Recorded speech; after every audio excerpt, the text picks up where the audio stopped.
Noon. Good afternoon, everybody. How are you guys doing? So, I do this every year, so why not do it again?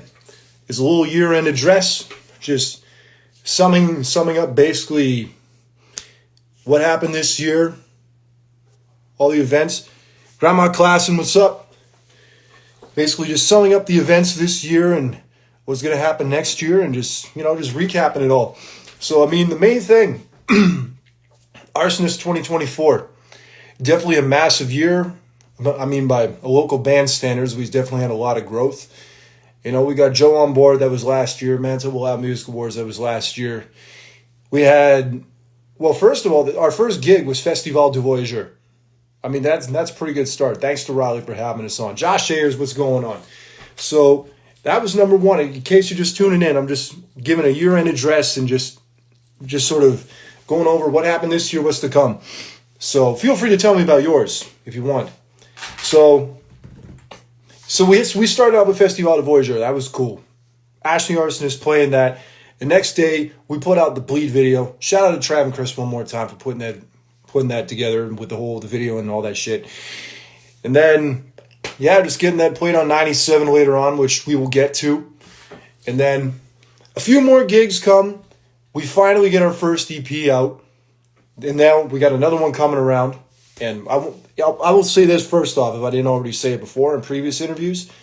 I take full responsibility for rushing that out a little bit because I was trying to get a deadline. And there were still some things that I think still could have been improved with the first EP. But what I can say about the next EP is we are certainly, very much certainly, taking our time or with this one to make sure that it's good. We did in the studio and we're going to with the mixing and mastering and all that shit. So that's what's happening there.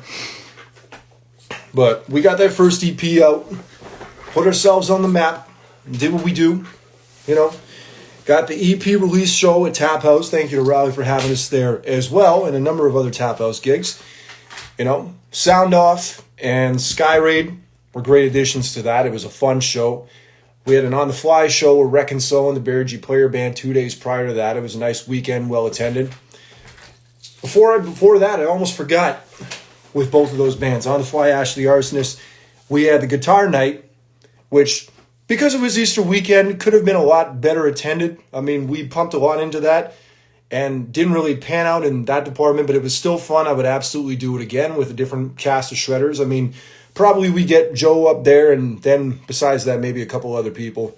But yeah, Guitar Night 2, let me know if you guys want to see that, because I would definitely be willing to do that again in 2025. And name some shredders that you would like to see participating in that, and I'll see if I can make that happen. So that was definitely a good time, and then doing the End Jam with everybody was just awesome. So besides that then we go in June. Arsonist 2024 continues, right? We get Lost Again played. Just by chance, River City Rocks, we get another opportunity for that. The first one was Bleed. The next one, for this year anyway, we've had it before in different contexts. And then we get Lost Again played on the next episode of River City Rocks. And shout out to Ed Garcia for having us up there and doing all that. We'll get to him later. That was great. It's always great to have your music just played on the air and all that kind of stuff, man. It's just awesome. Glad that we got a program that focuses on the local music and, encourages and promotes it. But let's see. We get, just thinking, Bankside Music Festival. Okay, well, that was on the fly. That's later. We had a couple of gigs.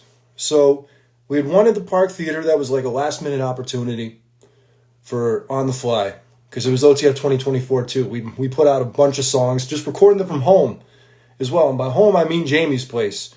And then our guy Tints, shout out to Tints, he was doing the mixing and all that stuff, getting it together.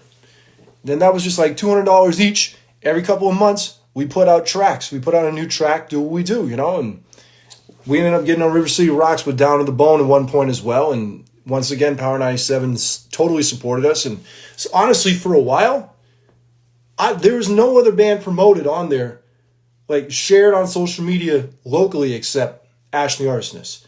And then on the fly for a little bit, maybe because of the consistency of the posts or whatever. And now they do it a little more, at least for River City Rocks. But for a while, we were it, man, and I certainly appreciate that. So another thing, getting into June. So we do. What do we do? We do the Red River X, and we do Dauphin's Country Fest one weekend after the next. Both great opportunities. Oh, and there's my guy right there. Hey, matter of fact, hold on a second. I'm going to get Joe up in here to see if he wants to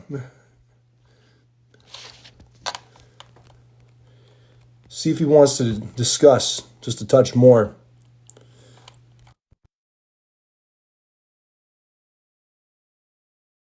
If you're in here and you want to come up here and help me do the little dialogue and all that shit, because I don't quite know what to do with my hands at this moment, or my voice, whatever. So yeah, Dauphin's Country Fest, great time, certainly fun opportunity, especially as a rock band at a festival in another genre. And then Red River X, equally great. Our friends in the Bloodshots, we open for them. What more can you ask for? Come to July, we go to the 40, which was one of 3 trips to Brandon we made this year. One of which, actually two of them were with On the Fly. One was to the 40, and that was playing with Matt Corey and Simple Jack. The next was at the East Side Eatery. We didn't stay. We just went right back to town with shit. Yeah, it was Pulling Pud and Simple Jack again. So that was cool. And then we went back and played Simple Jack and Turbocharged Caravan. Okay, I'll need anybody to join. Simple Jack and Turbocharged Caravan at the 40. Always a great time. I'm looking forward to potentially getting some more stuff together at the 40 and playing out there again, getting on Music Makers, all that kind of stuff. I mean, we're just making all the moves that we can in 2025. But yeah, beyond that, next gig after that, what's up, Connor? Just doing a little overview of the year and just a little recap and all that stuff. So basically, the next thing we did, Bankside Music Festival. On the Fly goes out there, plays the stage.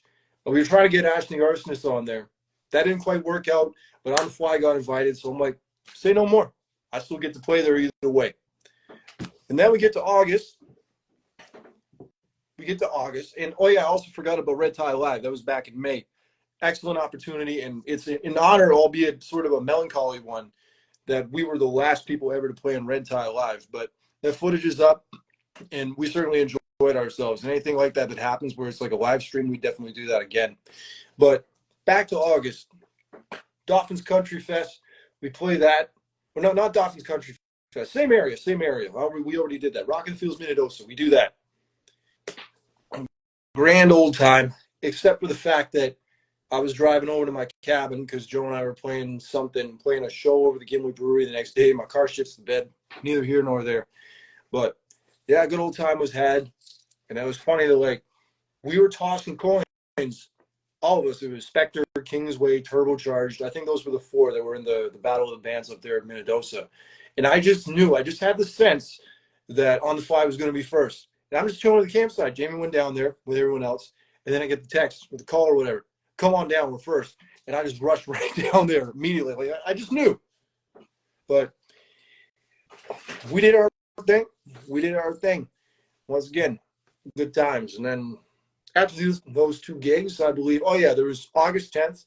We played at Tap House, one of 2 Tap House gigs that Arsonist did with Matt Corey, and 7 String was also on the bill. That was a great time. And then after that, I did a couple with Ash, but just one with Ash. It was Gull Lake over there with the Suzanne Mariani band. Us and Mike McComb, our old friend Mike McComb, who I think we're going to be working with in some video stuff pretty soon. He was participating on bass duties for that, just doing some covers out there at Car Show.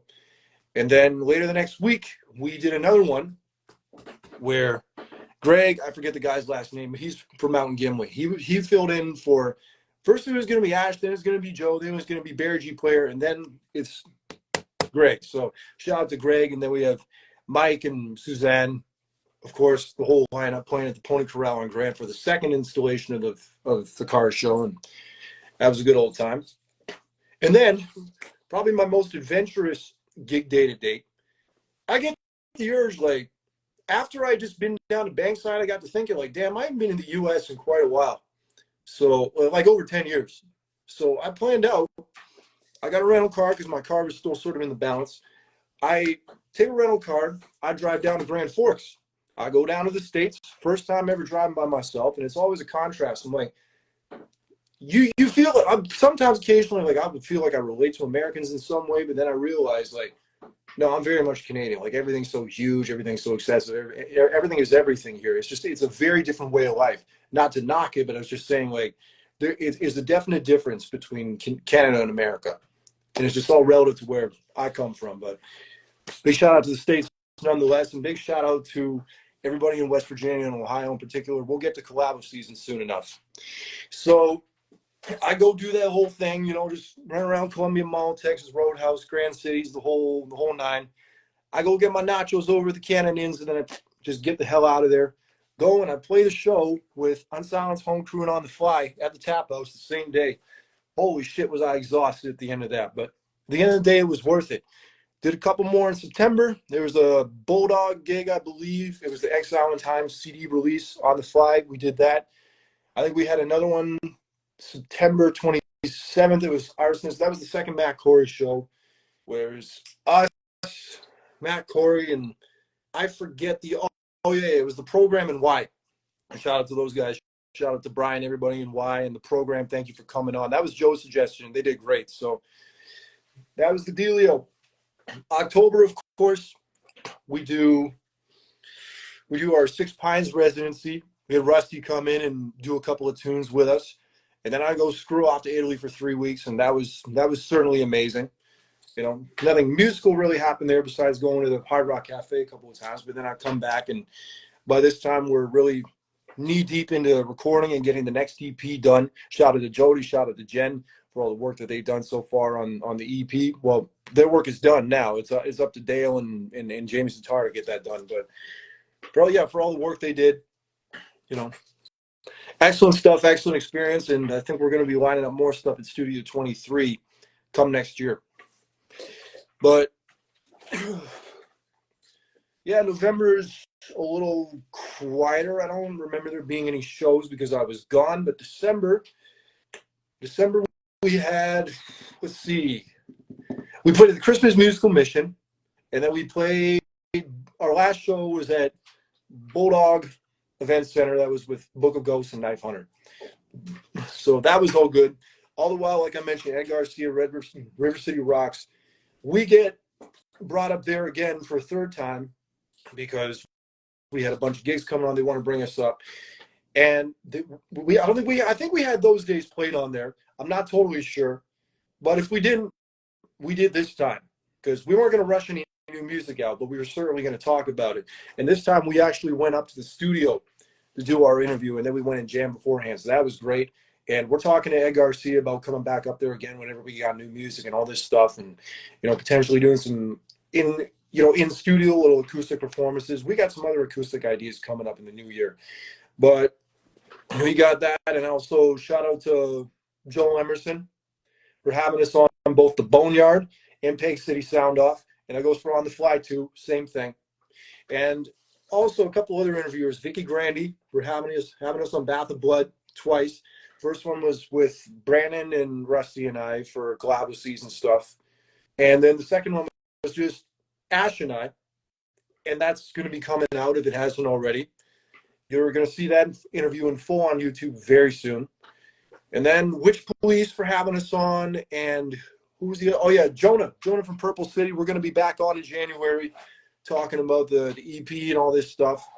And yeah, if there's anyone I forgot in that department, excuse me, but thank you very much too for giving us the platform, promote ourselves, express ourselves, and do what we do.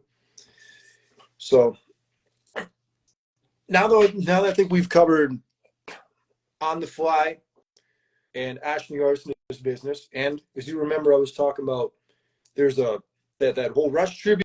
I'm not privy to talk about anything more or details, anything of the sort, but you'll see it when you see it. I just can't say anything else at the moment, but you'll see it when you see it. It's coming. I'll just stop right there. But anyway, collabo season. Let's end off with that. Very quiet year for a number of reasons. I just had to prioritize money mainly, getting some other things together, jobs, whatever. And that was the main reason. Plus, having three bands at the same time, like I said, and also trying to balance work and all this other shit that was going on, all these gigs over the summer. I really didn't have the time or motivation to drop a lot of collabo season episodes this year. I think I dropped 4 total throughout the whole year. Whereas 2022, I had about 32 episodes and like I like 15 to 20, 22, something like that in 2023. But I can already tell you that we already got one in the works right now for next year. We have 2 that we're currently brainstorming out, possibly 3. So I'm going to have a lot more free time in the new year, and I plan to make up for 2024 and just really go a lot harder with that, with whatever time I have in 2025. So we're definitely bringing you some good stuff. You probably saw the video with Kevin and I the other night. He could be potentially on that too. I'm only saying potentially because I'm neither confirming nor denying. But just keep your eyes peeled. That's all I'm going to say about that.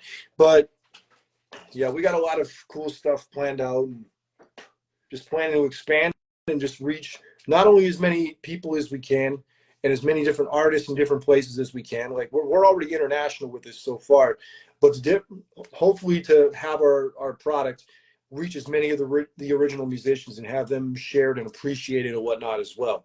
That's all the goals that we have in 2025. So that's basically all the business that I have to conduct, and we're just going to keep going harder and keep working smarter and just seeing how we can improve and spread and just make this as big as we can and really just take it into the stars and beyond, man. With everything else, Air Marshal Clark, thank you for tuning in. We're just doing a little year-end recap and all this stuff. Good to see you the other night over at the what was called the Cellar for at least one night, the old cavern space. And yeah, I'm just about to, yes, sir. Just about to jump off here. I mean, feel free to tell me what you got planned for the new year, my man. Because I was just explaining, just recapping what was going on as far as the artist, as far as on the fly, as far as other stuff, as far as collabo season was going on, you know.